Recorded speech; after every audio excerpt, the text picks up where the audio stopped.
Right, so picture this. It's been 28 years since the rage virus turned Britain into an angry nation full of warring tribes and violent cultures who no longer understand each other. Whereas in the real world, it only took the same amount of time and an open border policy to achieve the same result. But anywho, turns out the end of the 28-week sequel is practically undone, and the virus is now contained to mainland England, which has been under full quarantine for decades. Now in this flick, a dad takes his son out on a coming-of-age ritual to yeet his first on bozos. But after hearing of a doctor fella on the mainland who may be able to help diagnose why his mum keeps having more episodes of confused outbursts than Joe Biden, Spike smuggles her out to try and fix her, as well as practice his piss-poor aiming skills. And naturally, shit just escalates from there. Wow. Straight off the bat then, when I first watched this in cinemas last year, I can't really say I wasn't disappointed. I mean, I really did want to like it, as the first is a bona fide masterpiece, and the second is a pretty decent film that I'll die on the hill defending as underrated as fuck. I totally get it. Alas, all I felt when the credits initially rolled on this one was a wave of crushing disappointment. We waited 18 years for a proper Boyle Garden sequel, and this is what they served up. Really? Really? Look, I try not to hate for hate's sake, so let me start with the positives. This film is gorgeously shot. The cinematography is dreamlike. The visual design heightening the otherworldly sense that this island is truly an isolated pocket carved out from time. The archival footage of Old English archers and soldiers in the first act, infamously played out under the sound of Taylor Holmes' epic reading of Kipling's Boots, is an exquisite piece of mood-setting symbolism. To me, it's meant to suggest a long, cyclical history of violence in Britain. The infected crisis is framed as just the latest chapter in centuries of bloodshed. Primal survival and tribalism sees humanity reverting to basic medieval modes of conflict once modern systems collapse. Continuity of national identity is paramount. England's past and present are visually linked, implying the apocalypse hasn't erased history, only stripped society back to it. Boyle gives the whole thing a mythic framing. The outbreak is elevated from a modern disaster to something almost legendary, like an old war or invasion retold through time. In short, the footage reminds us that despite technology and progress, human behaviour under existential threat hasn't fundamentally changed. So yeah, that's all great stuff. In fact, the whole film feels steeped in British history and folklore.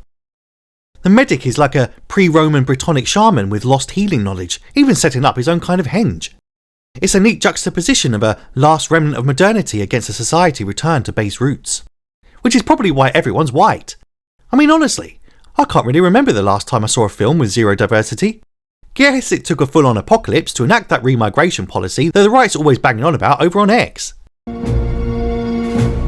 Yay? Though the fact that the rest of the world cut ties and left us to rot is pretty relatable for us lot in England in a post-Brexit world, to be fair. I mean, the native English left to be terrorised and ethnically cleansed by relentless savages? You sure it ain't a documentary, lads? Anyway. The cast, of course, are impeccable.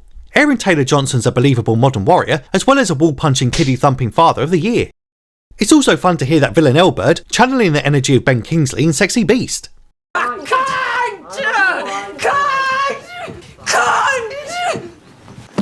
No fucking way, you made me look a right cunt!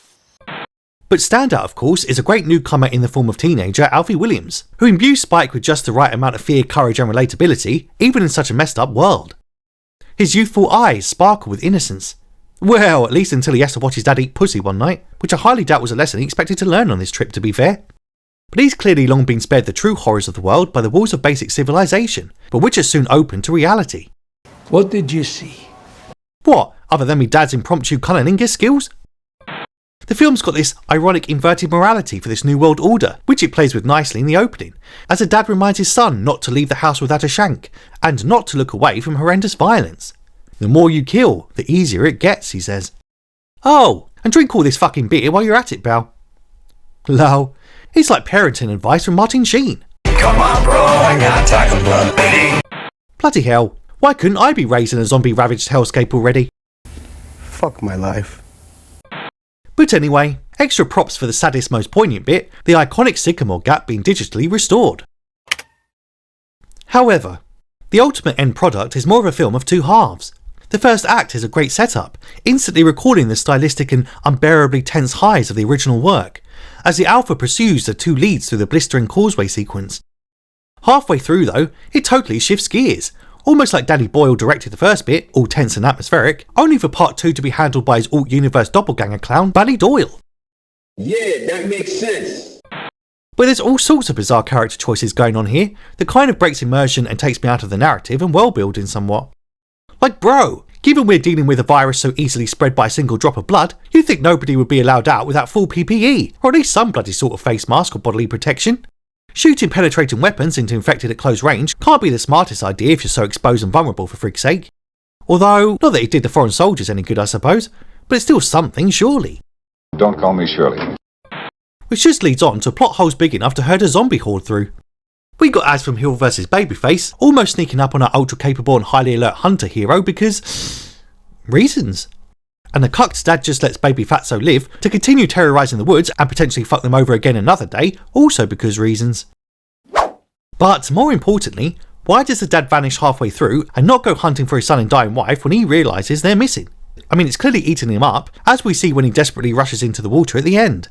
And how the bloody hell does Spike dump the baby at the gate without the lookout spotting him and totally tipping off his dad? I mean, come on Garland, sort it out son. Later, in the third act, Spike and Mum Isla are eventually saved from certain death by batshit crazy Orange Man. And no, not that one. Caked head to toe in iodine, which apparently seems to help for whatever reason. If you say so. Turns out Dr. Kelson's proper morbid after living alone amongst the dead and towers of skulls for 30 years. Do you know the words memento mori? It means remember death. Remember you must die. And so is the whole bloody movie, to be honest. Spike finally finds a doctor for his mum and she's dead before dawn. Well, that went well. Hope setting your own community on fire and endangering all your friends and family was totally worth it, boyo. Fuck. He then makes the exhausted preteen place his mum's skull on a bundle of other skulls, all within a few hours of telling him that she's totally fucked from cancer and then having to watch her die. I mean, poor soldier Eric ain't even cold before bro's melting his face off to add to his mantelpiece collection. Damn! Well, I suppose if you've got no Wi-Fi or internet out in the post-apocalyptic woodlands, what else is there to do all day but melt faces and mock alpha beasts with schlongs as big as your forearm? Dude seems to be some sort of pacifist. Won't kill the super dangerous alpha bloke what he seems to have taken in as a pet of some sort. So does he not kill him because he's experimenting and studying them maybe? Or does he simply just see them as different forms of human and doesn't want to take life in any way? Well, unless you're a confused young mum with lumpy boobs, then you're fair bloody game, I guess. Fair enough. Yeah, I mean, fair enough. Also, just out of interest, surely this brute's got to build up a tolerance to this lights out juice at some point, right? That's a great question. I've been wondering that myself. Anyway, it's not like the infected themselves fare much better here. To me, they kind of lost their edge. There's no real sense of claustrophobia like that epic tunnel sequence in Weeks. Now it's just a handful of scrawny flids chasing fools across an open field half a mile away. It's just not the same, mate. They've also evolved to be too human. The alpha's now out here shagging females and making the baby.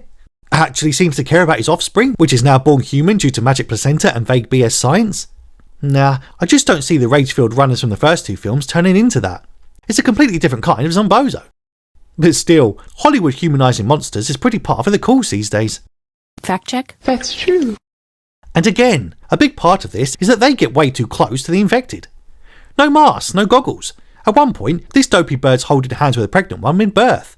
Effluvia spraying everywhere, and not one fucker gets bit or turns from mince juice in the eye. Guess miracles do happen. Well, at least when you've got enough plot armour to make it halfway through the third act. Nice. Again, the movie's visually striking, but stylistic choices come at the cost of verisimilitude. The heightened, majestic, ethereal shots of the causeway under a celestial sky was pretty, but pretty silly, and didn't really feel like an English skyline at all. Ominous murders of crows accompanying the alpha silhouette like the devil manifesting in a Ben Wheatley flick, and gas fires not exploding the whole damn place and instead creating a simple horizontal wave of flames you can simply duck under and not get your lungs charred out with. Okay. Again, all nicely designed but almost laughable at a certain point. Nowhere near as gritty and grounded in reality as the first one. And not sure the terrible CGI deer helped things too much to be fair. You suck. And then of course, we come to that ending. Yo, Sir Jimmy of the Power Tracker Ninja Rangers. What? Garland be like, hey Dan, what can we bring to the franchise that's fresh and no fucker would ever expect in their wildest LSD trips? Behold, Jimmy Savile Ninja Chavs.